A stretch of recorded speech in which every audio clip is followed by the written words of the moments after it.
Good morning sa inyo mga kabayan. So, time check tayo mga kabayan, 5:54 ng umaga. So, kakarating lang namin dahil nag-evacuate kami. O na doon kami sa sa barak sa trabahoan ko ngayon.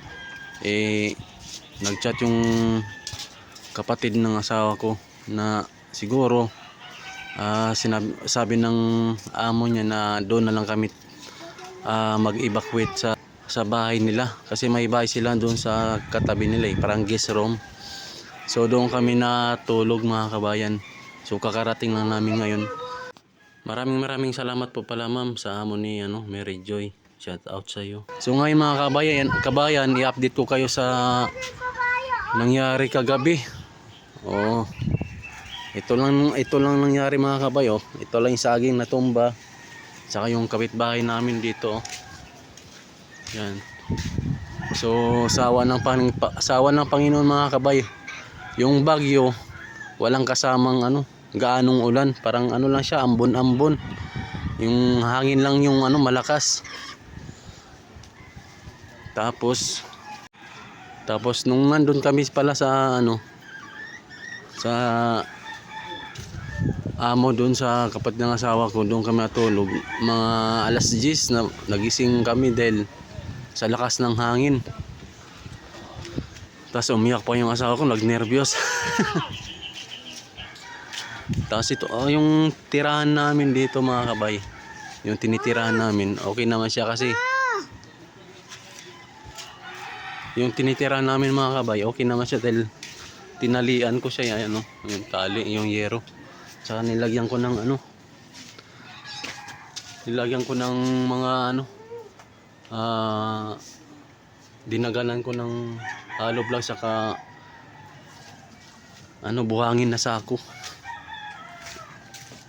Tingnan natin dito mga kabayo.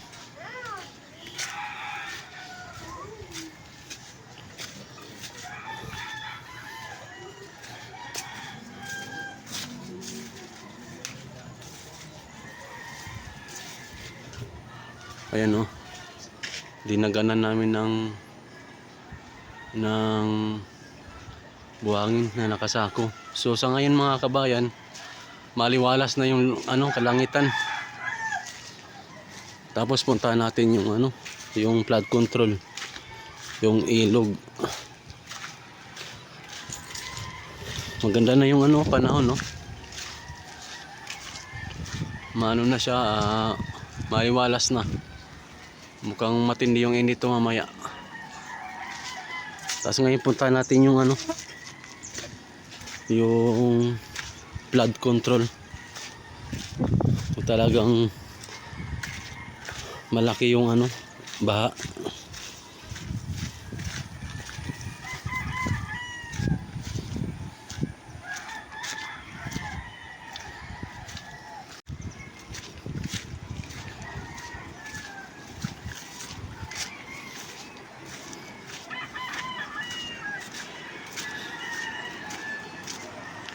So mga kabayan, dito na tayo sa flood control.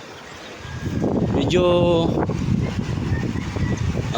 lumawak yung baha kumpara kahapon. Normal lang. Pagkatapos ng bagyo wala siyang hindi matinding baha. Ayun kita nyo naman Tapos ito yung paligid ng kabahayan dito ng Barangay Amsik. So okay naman yung bahay nila, yung tirahan nila, walang nawasak, walang na tanggalan na bubong.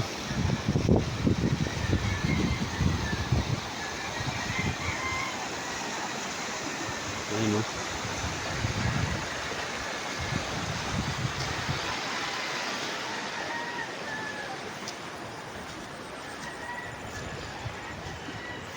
So